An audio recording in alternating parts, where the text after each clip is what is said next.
Welcome back. The topic of this video is, what is philosophy? So for many of you, this is going to be your first exposure to philosophy, so we need to talk a little bit about what it is. And so we're going to start with the word itself, philosophy, what that means, and then we're going to talk a little bit about the nature of philosophy, and then we're going to talk about the academic discipline of philosophy, what professors like myself, who are professors of philosophy, what is it that we do? This is kind of like an orientation video. We're going to be going over a lot of really important terminology, though, so make sure you've printed out the study guide, and make sure you have that in front of you, because I'm going to be introducing you to a lot of words which may be foreign to you, but because they're based in Greek and Latin and this kind of stuff. So that's how we philosophers roll.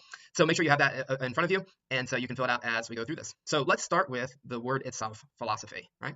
In fact, the first question on the midterm, and I think the final as well, probably the first question on the quiz is, what is the definition of philosophy? What does this word mean? Like, literally, what does the word philosophy mean? So here you go. Hopefully you have the study guide out in front of you. So what the word means is the word philosophy etymologically means love of wisdom. So etymology is a discipline that studies the linguistic and historical roots of words, right? And if you've ever been up at like 4 in the morning or whatever, and you can't sleep, and you like turn on the spelling bee on ESPN, huh? Yeah, people done that? Yeah, huh? No, just me. Anyway, so if you've done that, you'll know that if you've seen a spelling bee, sometimes people ask, they'll ask, what is the origin of this word? What they're asking about is the etymology. And so the person who's running the thing, I don't know what they're called. Of course I don't. I don't know everything there is to know about spelling bees. I don't. So I have no idea what they're called. The person who's, spelling will ask the person who's running it, the MC. They're not an MC, not a DJ. I don't know what they're called. They'll ask them, where does this word come from? And when they're doing that, they're asking about the etymology, and then the person will answer, it comes from, ancient Greek, it comes from Latin, it comes from Middle French. I don't know if that's a thing. We'll just pretend that's a thing. They'll tell them where it comes from. And so that's what we're doing here with philosophy. The word philosophy, where does it come from? Etymologically, historically, linguistically, where does it come from? Well, the word itself is from ancient Greek. And it is a composite of 2 ancient Greek words. One is philia, P-H-I-L-I-A, philia. And the other is Sophia, S-O-P-H-I-A, Sophia. So philia and Sophia. Philia means love, and Sophia means wisdom. So you put those 2 together, and what do you get? You get love of wisdom, right? That's the idea. So interestingly, we're going to talk a little bit about the word itself. You're like, I didn't know we could talk so much about words. Yeah, well, welcome to philosophy. All right, anyway. So many of you probably didn't know this, but ancient Greek actually had 4 words for love. 4, right? English only has the 1 word for love, which creates all sorts of ambiguities, right, ladies? Like when your best guy friend asks you out on a date, and you're like, I love you, John, but I don't love you like that. Yeah, because we only have that 1 English word for love. If you knew Greek, you would be able to say, I philia love you, John, I don't eros love you. And then John would be like, what the hell are you talking about? I don't speak Greek. Anyway, no, but I actually think it is helpful to be able to make these kinds of distinctions. And I think it kind of stinks that we don't make these kinds of distinctions in English, because we just have that 1 word for love. But in Greek, you actually have 4 words for love. You have philia, which does mean love. They all mean love. That's the idea. But it's a particular kind of love. So philia means friendship love. Then there's also storge, which is affection, kind of like a warm, fuzzy feeling that you have for somebody you've known a really long time. Then there's also eros, which is romantic love. You might actually be familiar with that one because there are English cognates like erotic, but that's romantic love, eros. And then there's agape, which if you have gone to like Sunday school, you may recognize that is the love of God, basically. We're going to kind of leave it there with the 4 loves. It's something a topic I'm deeply interested in, though. So if you are also interested in that, then take my philosophy of love class, which I am now teaching at Holy Family, which is awesome. So it is an elective at this point, though. But you're welcome to take it. I think it's like the coolest class ever, because all we do is talk about love and relationships and sex. So yeah, say no more. Anyway, if you're interested in that, you take that class and we talk all about the different kinds of love. But philia, right? Love. That word philia is also the root of another word that you're probably familiar with. Philia. What other word might you know it sounds like philia? Philadelphia, right? Philadelphia is known as the city of what? City of brotherly love. And it's known as the city of brotherly love because we're just so gosh darn nice to one another. No, Philadelphia is the most aggressive city on the face of the earth, and I love it. It's great. But is known as the city of brotherly love not because we're nice to one another. It's because it's what the word means. Philadelphia is also from ancient Greek. Like philosophy is a composite of 2 ancient Greek terms, but in this case, it's a composite of philia and adelphos, which means brother, right? So philia, love, adelphos, brother, city of brotherly love. See what they did there? Yeah, that's whatever. That's how that works. Anyway, that's probably like the one thing from this course that you're going to remember like 30 years from now. You're going to be like, whatever, 50, and somebody's going to ask you like, you took a philosophy class in college? And you're like, yeah, I did. Like, what'd you learn? You'll be like, I know why Philadelphia is the city of brotherly love. And on that day, you will think of me. I'll be dead in the gutter somewhere, but that's I'll be lucky if I make it through the rest of the semester. I eat frozen pizza every day. Anyway, it's not important right now. What is important? What are we talking about? Okay, what is important is philosophy, right? Philosophy means love of wisdom, and it means love of wisdom because that's what that's what the Greek means, right? So philosophers are lovers of wisdom. That's what we do. So we talked a little bit about the first half of the word, a little bit, right? Philia, love. It's actually a particular kind of love. It's more like friendship love, but we're gonna leave that aside. So love of wisdom. But let's talk a little bit about the second half of the word. So I said that the philosophy is a composite of 2 Greek words, philia on the one hand and Sophia on the other. Sophia does mean wisdom. Some of you may know people who are named Sophie or Sophia or Saphia. Those are all just variants of the Greek word for wisdom. So philosophy is about the love of wisdom. I think it's interesting and telling that it is the love of wisdom and not the love of knowledge. So in Greek, just like in English, there is a distinction between wisdom and knowledge. So in Greek, they have Sophia, which is wisdom, and then they have episteme, and that's spelled E-P-I-S-T-E-M-E, episteme. It's the root of the philosophical term epistemology, which we're going to be turning to in just a few minutes. So you will see it again. You can see it on the study guide, epistemology. But so they have, just like in English, we have wisdom and knowledge. The Greeks had, they had Sophia and they had episteme. So if this were a synchronous class, if we were all in a room together right now, I would ask you, what do you think is the difference? How would you characterize the difference between wisdom and knowledge? And that usually leads to a really interesting discussion about, people trying to hash out what is the difference between these two things. This is not the kind of thing that people ordinarily think about. Philosophers are known for that. One of the things that philosophers do is we make things problematic that people just take for granted, right? We make things confusing, right? We are perplexed by things that other people take for granted. That's kind of the idea, and that's almost like a practice. It's something that we do habitually. So you probably use words like I know X, Y, and Z. I know that the Phillies are playing later. You probably use words like wisdom, right? So and so is wise. What philosophers will do is ask, what the hell does that even mean? We say these things. Do we actually understand what we're talking about? What is it that we're actually saying? And we try to pin these kinds of things down. So I really wish we could have that discussion, but we can't because this is an asynchronous class. You're welcome to do that as a part of your reflection assignment, though, is to think about the difference between wisdom and knowledge and what you think that the difference is. Again, this is not philosophy, though. It's not just about like sharing your feelings, right?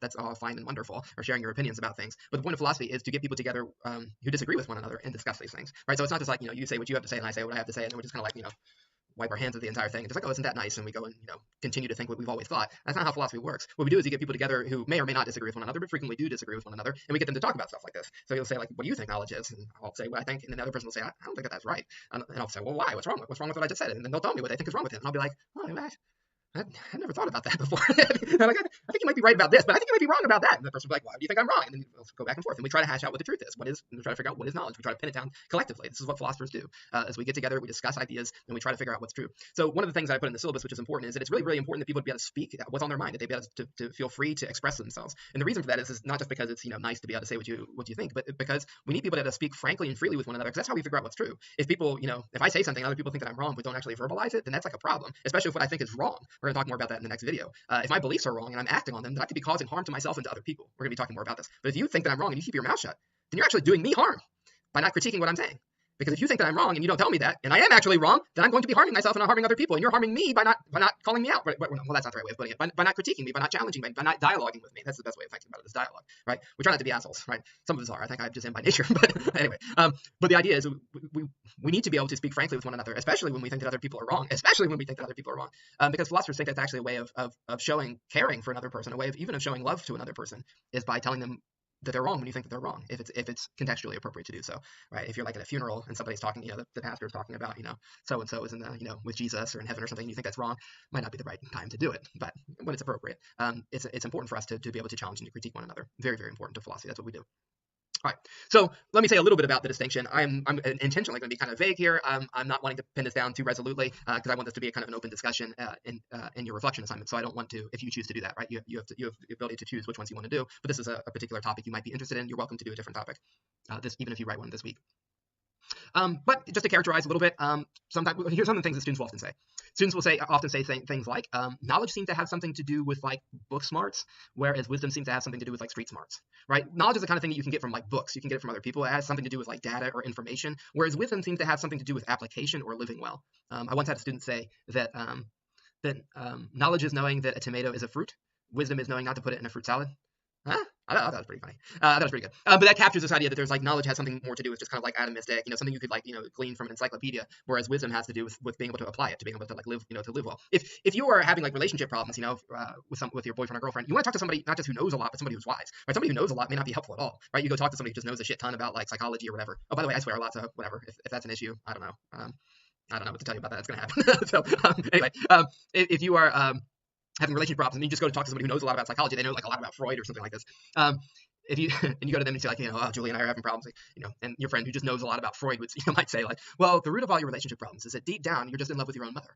That is pretty much what Freud says, and you're like, yeah, great, thanks, Freud, appreciate that. It's like not particularly helpful. You want to talk to somebody who's wise, right? Who not just knows a whole lot, but knows what to do with it. I like to say too that wisdom has a lot to do with, I think, being able to see things from multiple perspectives. This is one of the reasons why it's useful to talk to somebody who's wise, but also why it can be kind of frustrating to talk to somebody who's wise, right? So if you go to talk to somebody who's wise, if you're complaining about somebody, you might just want them to take your side, right? But somebody who's wise will probably be able to look at the issue from multiple perspectives. It's almost like kind of like they're in a helicopter and they can like move around the issue. If the issue is like, I don't know, like a block or a cube, they can like move around it like they're in a helicopter and see it from a bunch of different angles. So they might say, I hear what you're saying, but if you thought about this, the person that you're having this issue with may actually be thinking about it from this other angle. You're like, damn it, like, I just want you to agree with me and like complain about this person. But that's one of the cool things about being a person who's wise, is that you can actually see things from multiple perspectives. You can see things from multiple angles. I think that's actually kind of integral to what it means to be wise. So these two things they're not the same, right? And to be frank, you're like, I thought your name was Patrick. That is like the worst dad joke ever, by the way. And if you're not into dad jokes, you might want to drop this class because my humor is terrible, as you could probably already tell. But to be frank, I got into philosophy because I don't know. I guess I kind of thought it was like philo-episteme, not philosophy, philosophia. Like I got into it, I think, because I thought it was like the love of knowledge. Like I got into it because I thought the philosophy would like, give me a license to just like learn a ton of shit about everything, so I could be like a human encyclopedia and just like crush it at the bar on Quizzo nights. You know, I'm like, that growler is mine. Anyway, but it is the case that philosophy does actually kind of give you a license to just learn about everything. That's one of the weird things about philosophy is that it's like a meta discipline. Like, you know, you study biology, you study chemistry, you study history or whatever. Philosophy in some way kind of like sits above all of those things and tries to like synthesize all of the information that comes from these different sources. And we'll talk a little bit more about why that is later in this video. But just briefly, historically, philosophy gave birth to a lot of these other disciplines. A lot of the other disciplines were originally part of philosophy, like psychology was originally part of philosophy, for example. And so philosophy now, one of the things that it does is it synthesizes things, right? It brings together all of the information, all of the things that the different disciplines are learning, and tries to put them into a coherent whole. So it is the case that philosophy does give you license to learn about anything, which is pretty cool. It's one of the things that I like about philosophy is I'll read, like, you know, I can spend time reading history, I can spend time reading sociology or psychology or physics, and that is not alien to the project of doing philosophy, because part of what it is to do philosophy, we're lovers of wisdom. Part of what that means is that we want to be able to make sense of the world so that we can live well in it, and that's what we're going to be talking a little bit more about here in a couple of seconds. But that's not the goal of philosophy is not to just learn a shit ton of stuff, right? It's not to make you really good Trivial Pursuit players. It's not so that you can, like, you know, win it at Quizzo nights at the bar. It's not so that you're a human encyclopedia, although that is, you know, what drew me to it, I think, initially. But philosophy has progressively started to, you know, beat that out of me. That's not the right way of putting it, but has started to encourage me in a different direction. That's not the point. The point of philosophy is not to learn a lot. The point of philosophy has more to do with wisdom, which is to say, the point of philosophy is not to learn a lot of information per se. The point of philosophy is to learn how to live well. That's what philosophy is about. It's about this application piece. It's about being able to live a good life. So when we talk about philosophy as a love of wisdom, it's really a pursuit or a seeking after the truth so that we can live a good life, right? So information is important, data is important, knowledge is important, but it's not what philosophy ultimately is about. Philosophy is ultimately about taking what we know, taking what is true, and then being able to craft that into living a good life. So philosophy, if you want to think about it, here's how I typically think about it. Philosophy is like a way of life in which we try to figure out what's true so that we can live well. Yeah, that's really what philosophy, that's at least like kind of like my summary of what philosophy really is in its nature, is that it's a pursuit of trying to figure out, it's a pursuit of the truth. So we try to figure out what's true. Let me rewind that, actually. Yeah, oh, this is terrible. I don't know how to edit these videos. But philosophy is a way of life. Let's start with that. Philosophy is a way of life in which we try to figure out what is true so that we can live well. Yeah, that's what philosophy is. It's a way of life in which we try to figure out what is true so that we can live well. Right? So it's kind of like a practice. This is something that I think is alien to a lot of us today, but it's a way of life. It's a way of kind of like moving through the world. It's supposed to shape how you interact with other people, how you interact with the environment, how you interact with ideas. It's supposed to shape all of these things. Philosophy really is a way of life. It's almost like in some ways similar to like a religion. In fact, when Christianity first came on the scene, when they're trying to articulate what Christianity is, they actually articulated it as one of the ways that they articulated what it was that it was like a philosophy. It was like a way of life. So there's a kind of similarity there. It's supposed to shape how you move through the world, how you think, how you behave, and that's what philosophy does. Philosophy is like that. So it's a way of life which focuses on trying to figure out what is true so that we can live well. That's the idea. All right. So the point of philosophy is wisdom, right? It's being able to live well. And then the idea is we need to be able to speak with one another to figure out what is true so that we can live well. So this is what philosophers spend most of their time doing, is dialoguing with people, especially with people who think differently than them, because they want to figure out what's true. Because what's true shapes how you live, right? At least it shapes how to live well, right? It can tell you how to live well. So that's what philosophy is trying to do. All right, so philosophy is not something you can be passive about, right? This is not the kind of class, right, where many of the classes you've taken probably are not like this, where it's like, you know, biology is not about trying to live well, physics is not about trying to live well, right? Sociology is not trying to about living well, education is not, right? These are businesses not. They have very specialized things, right? What philosophy does, though, is it really does try to completely shape your, like, how you think, how you behave. This is what philosophy really is about. And so this is not the kind of class that you can just kind of sit back and be passive about, right? You can be passive about knowledge, right? You can take a class on anatomy, and I can just tell you, you know, what are they doing in that? Talk about different parts of the body. That's what they do, right? Yeah, they tell you the bones and stuff like this, and you can just like whatever memorize it and then take the exam. But that's not really, philosophy is not doing that. Like, unfortunately, I do have to, like, you know, give you grades and stuff like that because the university requires that. So I have to like give you exams. But that's like in some sense an odd thing to do in philosophy because that's like regurgitation. That's knowledge. That's not right. And knowledge is important. Again, concepts are important. I'm going to teach you a lot of concepts. That's important, I think, actually, to living well. But that's not the goal, right? So if you're just going through the class and like memorizing ideas and just like, you know, like spilling that back out, regurgitating that on exams, and you know, and you're not really doing philosophy. You're doing more like intellectual history or something like that, or just learning about concepts. What philosophy is it requires that you be active, right? So what we're going to be doing in this class is we're going to be learning about other people's ideas, but in order to challenge ourselves, to challenge our assumptions, to see if our beliefs are true, right? Because we're all coming into this class already with beliefs and assumptions, right? You already, before you come to this class, you have ideas about what's true. You do. You have ideas about whether or not there's a God, whether or not there's an afterlife, whether or not human beings have immortal souls, whether morality is objective or relative. You have beliefs about all these kinds of things. And as I like to say, that means that you're a philosopher before you come into this class. You just don't know that you are. The point of this class is to try to get good at it, right? So you have to be active. You have to be willing to actually critique your own beliefs, right? That's what these reflection assignments are about, is actually trying to get you into the practice of doing philosophy. This is what we do all the time. Is like, I think that this is true, but why do I think that? I mean, I just even had a conversation a couple of days ago with some colleagues at different universities, and I was like, this, what you're saying really bugs me. Well, not what they were saying, what they were reporting to me. It was like, that really bugs me. And I was like, but why does it bug me? Like, why am I irritated by that? Why do I think that that's wrong? And so this process of self-critique, of self-examination, of looking at our beliefs and trying to figure out if they're true or not, that's not something you can do passively, right? So really, to do philosophy, you have to be engaged, and that's something you have to do. I can't make you do that, right? I can try to use your grade or whatever to force you to learn some concepts or something, but that doesn't mean that you're actually doing philosophy. Doing philosophy is something you're going to have to choose to do. You're going to have to say, you know what, I think that this is actually a worthwhile thing to examine myself, to examine my beliefs about God, about other people, about my responsibilities to society, or whatever it is that we're talking about, whether or not we have free will. All of these kinds of things I think are important, and if you think they're important, I hope you do, then that's something you're going to have to choose to do yourself. You're going to have to undergo this process of examination, and I can help facilitate that, but I can't make you do that, right? So if you really want to do philosophy, it's something you have to choose to do, right? All right, so that's it for the first portion. Now we're going to talk a little bit about the academic discipline of philosophy. Cool?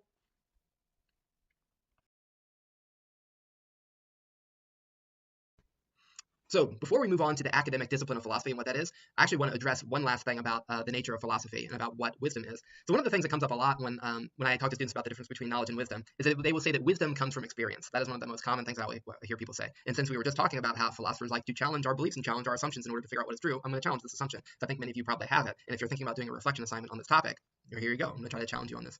So many people, I think, take it for granted that wisdom comes from experience. And I actually don't think that's true.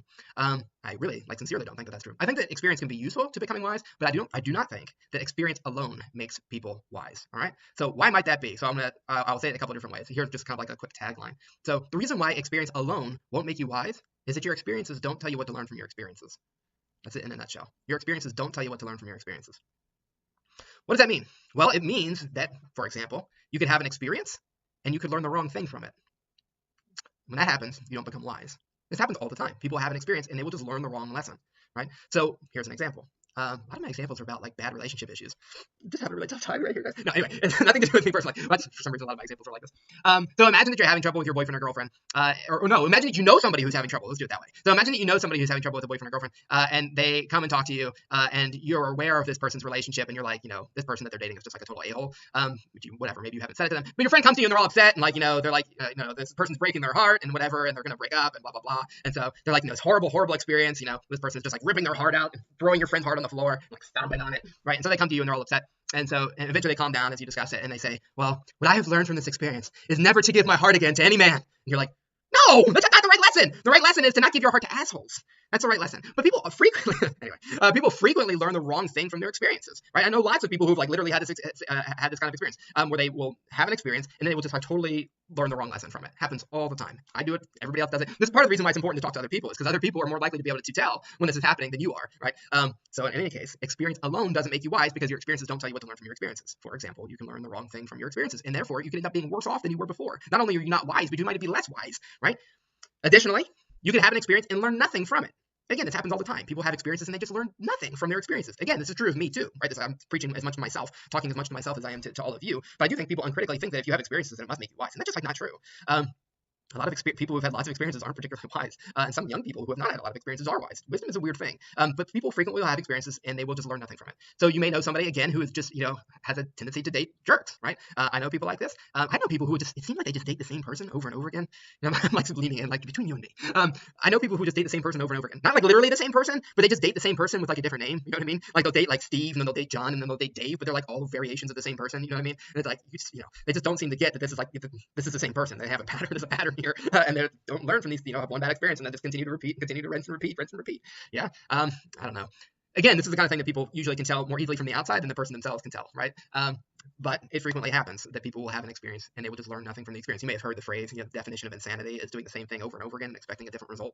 It's a terrible definition of insanity, but it's also, you kind of get the point though. It is, you get the idea that there's something bad about, something deficient about having experience and just learning nothing from it. But it happens all the time, right? So your experiences do not tell you what to learn from your experiences. So experience alone will not make you wise. So there you go. There's a little instance of what philosophy is like in this kind of, we're trying to, it's a way of life, trying to figure out what is true in order to live well. And if you have the belief that that experiences alone will make you wise, then you may just sit around passively and just wait for wisdom to come to you. guess what? It's not going to happen, right? You have to have discernment, and that's a difficult thing to acquire. I'm not exactly sure where it comes from. This is something that philosophers talk about, but I do think that part of it has to do with talking to other people who think differently than you, because they will give you different perspectives on things, and that itself will help you to be able to take multiple perspectives on things and be able to see things from different angles. And I think that that's at least a part of wisdom. So that's what philosophers do. We critique things that other people take for granted because we want to figure out how to live well. And if you have false beliefs, then you're not going to be doing that. You're not going to be living right? Because if you think that experience alone makes you wise, and that's false, then you're not going to become wise. So there you go. There's an instance of what we're doing, of what philosophers are about. So now let's talk about the academic discipline of philosophy.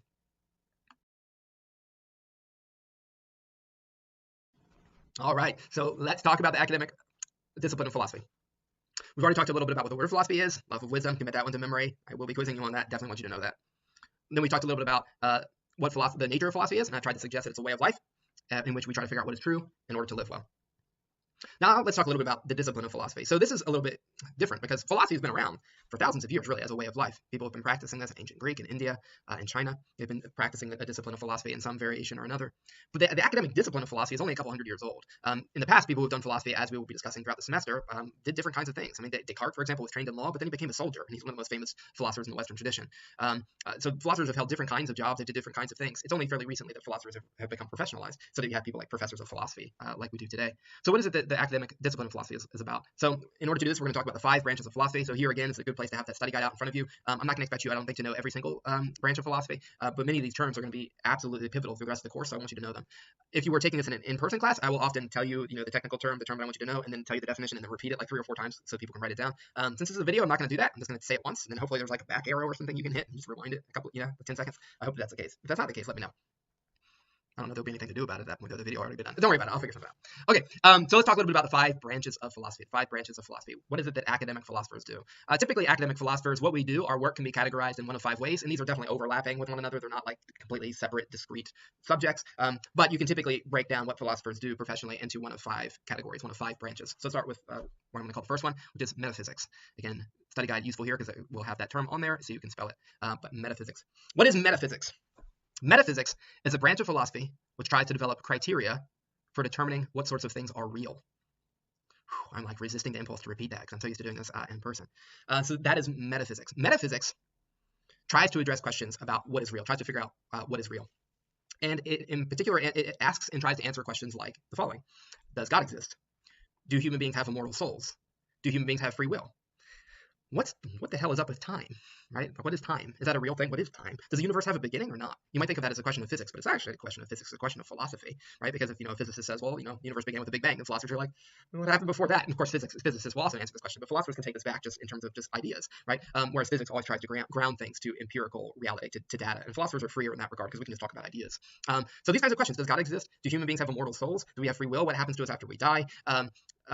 Is time real? These kinds of things. What is the nature of time? All these kinds of questions are questions in metaphysics. It's the one that deals with these really kind of like very odd kinds of questions, I think. I do not do metaphysics professionally, but I find it fascinating. One thing you might notice is that many of these questions in metaphysics can be rephrased as, are they real questions?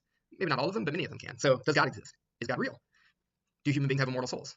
Are immortal souls real, right? So yeah, free will, is free will real? These kinds of questions. Is time real? A lot of these questions revolve around reality. What is ultimate reality? And that's what metaphysics studies. So we try to develop criteria for determining what sorts of things are real. So if you stop somebody on the street and you ask them, how do you know what kinds of things are real? I suspect, I could ask a sociologist because this would be their job, to have these kinds of conversations and to poll people and do surveys, but I kind of suspect just intuitively from interacting with people that if you were to stop somebody in the street and ask them, how do you determine what's real? I kind of suspect that most people would say something like, something is real if I can interact with it with my 5 senses. Like something is real if I can see it, smell it, taste it, touch it, or hear it. I think that's kind of what a lot of people would uncritically say. Again, what does philosophy do? We ask, well, is that accurate? Is that right? We ask questions about this. So that's what we're going to do here. Do you think that that's right? Do you think that something is real if and only if you can see it, smell it, taste it, touch it, or hear it? For one thing, a philosopher might ask, do we only have 5 senses? Like, why is that our criteria, right? Why is that our standard? It's a synonym for criteria here. Why is that our standard for determining what sorts of things are real, right? If I can see it, smell it, taste it, touch it, or hear it, why those 5? Like, maybe we have additional ways of telling if something is real. So I'm actually kind of curious. Can you think of a 6th sense? Do you see dead people? I don't know if people actually get that joke anymore. Oh, well, that doesn't matter. All my jokes are terrible anyway. Who am I trying to impress? Oh, wait, you. That's right. Oh, man. Anyway, rats. So can you think of a 6th sense? I think this is fun. This is a lot of fun. This is actually another good reflection topic is, can you think of a 6th sense? Remember, I'm not just asking your opinions. You have to defend yourself. Like, imagine somebody who disagrees with you and try to make a case that, whatever your idea is actually legit 6th sense. I think we actually have more than Actually, we probably have more than 6 too. But I was going to say, I think we actually have more than 5. I think the five senses is just something we tell kids because it's like nice and clean. So now you're in college, you can let the cat out of the bags. People actually have extrasensory perception. No, I'm not going to make that argument. But no, we do actually have more than the 5 senses. I think this is like pretty widely recognized at this point. Crap, I just forgot what it's called. Oh no, all right, there it is. You're gonna ask me how to spell this. Try to Google it later. Proprioception is one. Don't ask me to try to spell that. It's a difficult one to spell just orally. If I'm writing on board, maybe, I don't know. Proprioception. Try to sound it out, put it into Google. I think that's pretty widely recognized now as a sixth sense. So see, you can see it, smell it, taste it, touch it, or hear it, but there's other ways that human beings interact with the external world. One is proprioception. Proprioception is the ability that you have to tell where your body's location is in space, right? So like right now, I can't see my hands. I'm not feeling anything with them. I'm not using my sense of touch. They're just hanging out in the air. But I know that my hands are behind my lower back right now. Yeah. Now I know that my left hand, I'm gonna close my eyes. I know that my left hand is behind my head, right? How do I know that? That's not because I see it, smell it. I hope I don't smell it. Smell it, taste it, touch it, or hear it. I'm not doing any of those things. But nevertheless, I can tell where my body is in space. This is the kind of thing that enables like Odell Beckham Jr. Go look at the I don't know if they have a name for that catch that he made, where he's like, on the sidelines, reaching backwards and catches the ball at the point, when he's like looking this way, and it's like behind his head, right? The ability that a human being has. I hurt my back. This is, man, they're getting old such. Like, you hurt your back. What did you do? I bent over. That's what I said. Like, anyway, the ability that human beings have. He's tracking that ball with his eyes, of course. He is, but then he is going over his head and behind his head, and he has his hand out behind him and catches the ball. Right? He knows where to put his hand. Right? That's remarkable. The reason why human beings are able to, that's the ability that human beings have to tell where their bodies, where their limbs are in space is called proprioception. Part of the reason I know this is because my dog, who is your TA, by the way, he is the teaching assistant for this course. He will actually be grading all of your assignments. He just paw print. If you get a paw print, that's an A. He's around here somewhere. He's actually looking at me. He's like, "Are you talking about me?" Anyway, why am I talking about my dog? Oh yeah, because he's an elderly dog now. He's 14 and a half. He's a sweetheart. I love him to death. But he is starting to lose proprioception. So when he walks, sometimes his back feet will scuff the ground because he can't tell exactly where they are. It's related to nerve degeneration at this point in his life. So he will sometimes scuff his feet, or sometimes when he'll get up on a curb, he just will misstep because he can't quite tell where his back paws are at this point. Yeah, he's still mobile and wants to run around and play and things like that, even at his advanced age. But you can tell that he is lacking proprioception because he will sometimes drag his feet and things like that. So that is an ability that human beings have, and we can debate about whether there are other ones. Like I tend to think, I don't know if there's a name for this, but inner ear function is something like a sixth sense. Like I think if we were to put you in a sensory deprivation chamber, so you can't see, smell, taste, touch, or hear anything, and it's like dark, and maybe we were to like knock you out first. This philosophers like to do thought experiments like this, where we think of weird scenarios, and we were to like hang you upside down in a sensory deprivation chamber. I bet you'd be able to tell you were upside down. And not just because, like, imagine we shave your head or something so you look like me. So it's not because like your hair is falling that way. I think you'd be able to tell, just like even if you didn't have any other senses available to you, that you're upside down or like lying on your side. I tend to think, I'm not sure. I don't know what somebody who studies human anatomy or biology. I don't know who the expert would be on that, what they would say. But I kind of suspect that would also be another one, right? So I think we probably have more than 5 senses. So there you go. But that's kind of cheap. That's whatever. That's just for fun to think if we have more than 5 senses. Here's a more serious question a metaphysician might ask. And we're going to spend the most amount of time on metaphysics and then the last branch of philosophy. The ones in the middle we're going to go over a little bit faster, partially because we're going to come back to them later. Here's another question a philosopher might ask. So somebody on the street, I think, thinks that something is real if you can see it, smell it, taste it, touch it, or hear it. Philosophers will also ask, like, well, can you think of things that you can't see, smell, taste, touch, or hear, but you have good reasons to think are real, right? Because that might show you that your standard for telling what's real or not is wrong, is inaccurate, right? That you need a different set of criteria. This is what one of the things that metaphysicians try to do is try to develop standards, criteria for determining what sorts of things are real. And so here's an interesting one. What about numbers? Are numbers real? And I don't mean like the things you write on the board, like Indian Arabic numerals, like 1 or 2. This is probably going to look backwards to you. I don't know if I can do that backwards. Yeah, 2. 1 or 2. I'm not asking about like the things that you write on a board, right? Because you could also do Roman numerals, V for 5, that kind of thing. I'm not talking about those are symbols. I'm not talking about the symbols. Symbols obviously have a kind of reality. I don't think people dispute that, partially because you can like see them when I write them on a board. I don't mean that. I mean like the numbers themselves. Like what are the symbols referring to? Yeah. So the name Patrick, Patrick Casey, that refers to me. Symbols like this, names like this can refer to things. So like 5, when I say 5, I'm referring to a number. I'm like gesturing. I don't know where to gesture though, right? If I want to say like, I don't know, piece of paper here, piece of paper, right? But 5, I'm not talking about the symbols. Is the number 5, is that a real thing? Number 6, is that a real thing? You might be like, yeah, it is. It's on Sesame Street. I've seen it. It's got big googly eyes and runs around like, stole my wallet.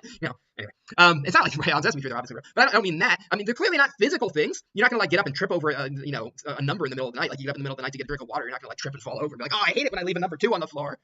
Oh, that's the wrong number to pick. Number 4, there we go. I don't know. Anyway, you're not gonna trip over it in the middle of the night. It's not that kind of thing. So it doesn't have that kind of reality. But why think that that's the only kind of reality? Maybe there's like different kinds of reality. That's kind of the point. They can all be real, but have different kinds of reality. Sound waves are real, and pens are real, but they have different kinds of reality.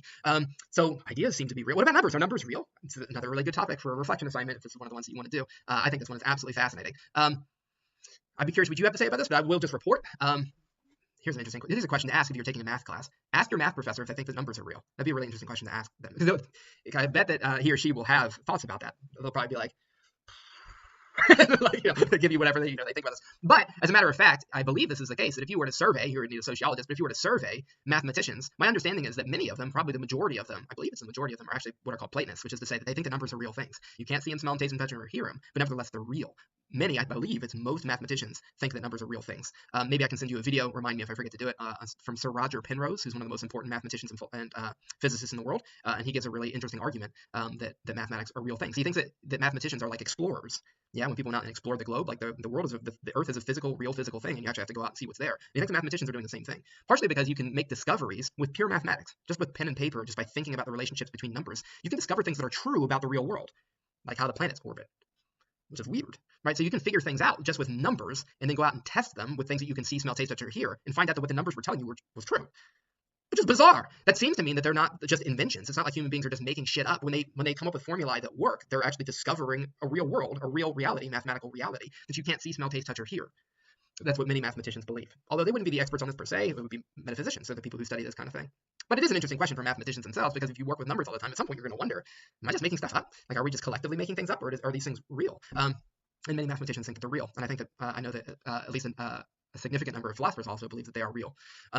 So I want to say a better criterion, a better standard for determining what sorts of things are real, and this is not a complete, answer, is if they push back at you. If something pushes back at you, then it has a kind of reality. Like, part of the reason why I think that my students are real and not just like figments of my imagination are because like they push back at me, they shove me around when I try to leave. What I mean by push back is like they have a kind of gravity of their own. I'm using metaphors because I don't know how to say this.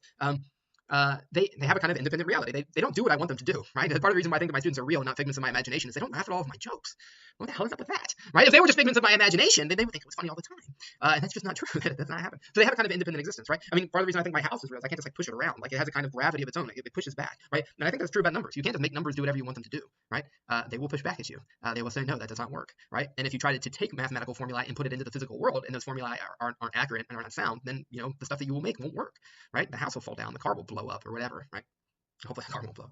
All right, so that's metaphysics. Lots to think about there, lots to chew on. The next 3 are going to be a lot shorter. So let's move to epistemology study guide, right? Epistemology, second term. Do want you to know this one. We're not going to spend a ton of time on it now because we're going to spend like 2 weeks on epistemology, starting I think next week. So briefly now, epistemology, episteme, right? We talked about knowledge and wisdom. Episteme is the Greek word for knowledge. So epistemology is the study of knowledge. That one's pretty easy. So it's a study of knowledge. So it's a branch of philosophy that studies knowledge. Study of knowledge, epistemology. So logos, the suffix there, ology, when it's used as a suffix, means an account of, or a study of, or a theory of whatever came first. So biology, that's also Greek. Bios is one of the Greek words for life, and logos, a theory of, an account of, or a study of life, right? Biology. Psychology, again, Greek. Psyche means mind. Logos, again, a theory of, an account of, or a study of mind. Psychology, right? So a lot of the disciplinary terms are composites of these Greek terms, and epistemology is no different. So epistemology is a philosophical study of knowledge.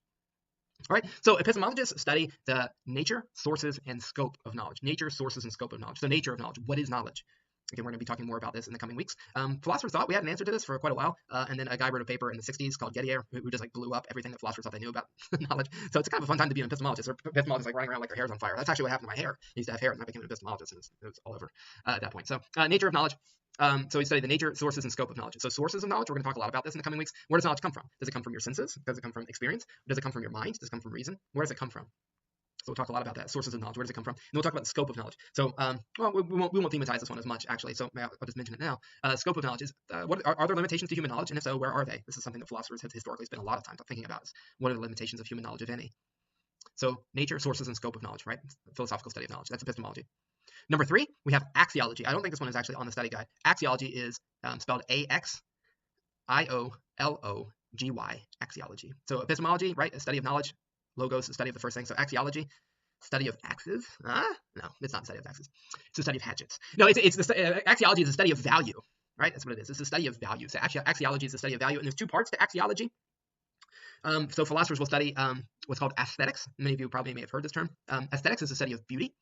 And people who do aesthetics oftentimes study art. And this is something that philosophers have been doing for 2,500 years. Aristotle, if you take a class on art theory or philosophy of art, which I teach here at Holy Family, you'll read some Aristotle, right? Aristotle 2,500 years ago wrote some of the seminal works on aesthetics, especially his Poetics. So if you take a class on like English literature, you're going to be reading the Poetics most likely.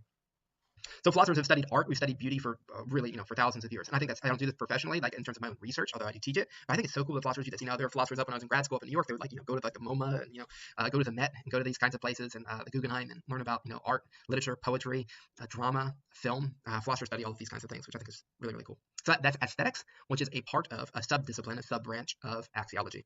The other branch of axiology is ethics. We will come back and talk more about ethics later in the semester, but for now you can know that it's the philosophical study of morality. So it's the philosophical study of morality. Man, I'm doing this repeating thing. It's ingrained in me. And my dog is dreaming right now, so if you hear somebody wrestling around and yelping in the background, he is not hurt, he's just dreaming. He's so adorable. Anyway, okay, so that's ethics. Philosophical study of morality. And we'll come back to that, and that's again all under axiology, the third branch of philosophy. Number 4, we have logic. The root of logic is just logos, right? So logic. Logic is the branch of philosophy that tries to develop methods for distinguishing good arguments from bad arguments. So we're not going to thematize logic in this class. We're not going to have like a logic section, but it's integral to everything that philosophers do, because we try to figure out what's true, and the way that we do that is by dialoguing with one another and offering one another arguments. So studying the nature of arguments is extraordinarily important for philosophers. Logic, though, is profoundly boring. At least I find it boring. It is like the driest subject ever. It is like saltines dry. It's like crackers. They're really dry. Anyway, so it's really dry. But it's also extraordinarily important, not just for philosophy, but also historically. I mean, so when philosophers say, people say that philosophers don't do anything, I always want to talk about logicians with them, because people who did logic in the 20th century completely reshaped the globe, and people don't know this, and it bothers me. So just like, whatever, 3 minutes on this. So people say that philosophers never do anything. I like to say, well, maybe except for the inventing computers. That's a big one. So philosophers developed both the software and the hardware that was then used to develop computers. So I've taught logic before, and when I teach logic, I taught logic at a research institution up in New York, and my students were like, wait, this is like computer science. And I was like, well, no, it's the other way around. Like, computer science is just based on logic, right? The people who did this type of stuff, who were logicians, especially in the late 19th and early 20th century, mathematicians and logicians were like really closely interlinked at this point. So many people who were logicians were also mathematicians, and vice versa. So people like Boole, people like Russell and Frege, people who developed what's called symbolic logic, they developed this symbolic language that was then used to program computers, right? So they developed the logical operators that we now use to program computers, amongst other things. So they developed the software. That's an important thing to be aware of. So, which is cool, because logic hadn't really changed for like 2,000 years after Aristotle. Aristotle wrote logic 2,500 years ago, and it didn't really change, to the point that Kant in the early 1800s was like, logic is a closed canon. Like, everything that we know, everything that there is to know about logic is like we already know it. And that turned out not to be true. Late 19th century, early 20th century, just huge explosion in development of artificial languages, basically symbolic languages, took place because of logicians and mathematicians who were studying these things, and that gave rise to computer languages. Hardware, too, was also developed by a student of a logician. So there's Alonzo Church, who was a logician out in California for most of his career. He is actually my philosophical grandfather. The guy who advised my dissertation studied under Alonzo Church. One of Alonzo Church's other students, one was Gary Marr, who then was my advisor, my PhD advisor, but one of Alonzo Church's other students was Alan Turing. If you don't know the name Alan Turing, you should know the name Alan Turing. If you're interested in AI, you might be familiar with the name, but you should be familiar with the name just as an informed citizen. Alan Turing is one of the most important intellectuals of the 20th century, and he is one of the first people to develop essentially the hardware that was used for a computer. So during the Second World War, you can watch a movie called The Imitation Game, which is, I think my understanding is pretty accurately depicts Alan Turing's contributions during the Second World War. He was in England at the time and worked in what's called Bletchley Park, something like that. I might be mispronouncing that. But he was hired by the English government to be a code breaker, and they're trying to crack the Nazi Enigma code, which is the code that Nazi high command used to send communications to one another. And Alan Turing was hired as a code breaker because he had studied logic, and he was well equipped to do these kinds of things. But he realized pretty quickly that there's no way that they were going to do this with pen and paper. The Nazis reset the code every day, and there's like how many tens of billions of potential codes that could be developed, could be used any day. And he's like, there's just no chance. There's not enough time in a day for us to crack this code. We would need like many millennia, like thousands of years to crack a code on any that resets every day, right? So they only have 24 hours. They don't have many thousands of years. So what he did is just like, I think we need to develop a machine which can help us do this. And people thought it was just ridiculous, but he did. He developed one and did crack the Enigma code, which is insane. So that the Allies during the Second World War towards the end of the war, were able to read the messages from Nazi high command, which is absolutely insane. Historians have estimated that Alan Turing's contribution here, his team, to cracking the Enigma code, shortened the war by 2 years and saved more than 10 million lives, I believe is what they've estimated. That's insane, right? So philosophers not only developed the computer software, they also developed the hardware that then were used to make computers. So there you go. Logic may be boring, but is it extraordinarily important, extraordinarily powerful. All right, and last thing we have is the history of philosophy. We're going to spend a little bit more time on this one too than the earlier ones. History of philosophy is a branch of philosophy that studies the history of philosophy. I don't really know what else to say. That's what it does. Anyway, history. All right, so let's talk a little bit about it. So philosophers are one of the few disciplines to study our own history. Most disciplines don't study their own history. That's not just like what they do. So, I mean, like historians, I guess, do, but other people don't. Like biology professors, I don't know, I keep on picking on biology professors. Bio professors, chem professors, physics professors, they're not going to tell you about like the history really of chemistry or physics. Maybe a little bit. They might mention Newton or something like that, right? But they're not going to give you the whole history of their disciplines. If you want to know about the history of intellectual inquiry, you really have to talk to, well, historians or philosophers, because we're the gatekeepers of these kinds of things. We still study, ancient texts like they're breaking news. Like, grad students will still be walking around reading Plato's Republic. And like, this is amazing. This is incredibly insightful. And I wish more people did, because I was just listening to NPR the other day, and they were like, oh, breaking, cutting edge scientific research in dietary science tells us that human beings actually have three parts. They have appetites, then they have emotions, and then they have reason. And I was like, that's not breaking news. That's from Plato's Republic. It's book 4 of the Republic. He says that the soul has 3 parts. It has those 3 parts. Anyway, so there's actually kind of like eternal, perennial truths to be pulled from philosophical texts. So we still read them, right? So we still read stuff. Like when I was an undergraduate, I read Galileo. Like I read Newton. I read Kepler. I read these actual people, not just like little paragraphs about them in a physics book. I actually read some of the stuff that they wrote. And so if you want to learn about the history of ideas, really you have to talk to historians or philosophers. So if you've taken a class on chemistry, you probably know about oxygen, on the atomic table or whatever. But you probably don't know about phlogiston. You can look that up. It's spelled with the PHL, starts with the PHL, phlogiston. That was the old theory of how they explained combustion before they came up with the theory of oxygen. And again, they're probably not going to talk about this in chemistry class, because the job of the chemistry professor is not to teach you about the history of chemistry. It's really not. Like, I'm not faulting them. I don't think they're doing something wrong. Their job is to train you to do chemistry, not to understand the history of the discipline. If you want to learn about the history of the discipline, you got to talk to philosophers and historians, right? Their job is to train you how to do chemistry, so that when you graduate, you can like get out and make get a job as a chemist and like make drugs for the rest of us, crystal meth or heroin or whatever. I don't know, break bad. I don't know, Benadryl, whatever you're going to make. Actually, isn't that part of meth? Doesn't matter. It's not important right now. Anyway, that's not their job, right? So one of the things you'll learn if you study, history of ideas, if you do the history of philosophy, one of the things you'll learn is that, amongst other things, the word scientist did not exist until 1834. This is something that I want you to know, right? The word scientist did not exist in the English language until 1834. How about that? So before 1834, there were not scientists around, right? We tend to use that word when we talk about Newton. We're like, Newton the scientist. He was not actually a scientist. He didn't call himself a scientist. In fact, his major work mentions not science, but something else. You can read the title, right? So what do you think they might have called scientists before 1834? You're in a philosophy class. It's like the Sunday school answer. If you don't know the answer in like Sunday school, you're just like, Jesus? That's always like, who parted the Red Sea? Like, Jesus? No. Like, where your head's at, but no. In this class, if you don't know the answer, philosophy, yeah, they call them philosophers, and specifically they call them natural philosophers. This is something I want you to know. Before 1834, we're not scientists. These people were called natural philosophers. There are other names, but the primary name for them was natural philosophers. So if you got into a time machine, went back, talked to Galileo, and you'd be like, what are you and your scientist buddies up to? He would have been like, I don't know what you're talking about. Primarily because he spoke Italian, not English, so he wouldn't understand what you're saying. But also because, anyway, there was not an English word for scientist at the time, even if he spoke English. Not an English word for scientist. In fact, the term scientist was invented by a philosopher in 1834. This is not just a terminological thing, though. Newton and Galileo were not scientists in our sense. They were natural philosophers. Natural philosophy was a broader discipline. So this is not just like a linguistic thing. I'm not just like, they were actually called philosophers. Didn't know that. Did you? It's not just that. I am kind of an asshole about these kinds of things. But it's not just that.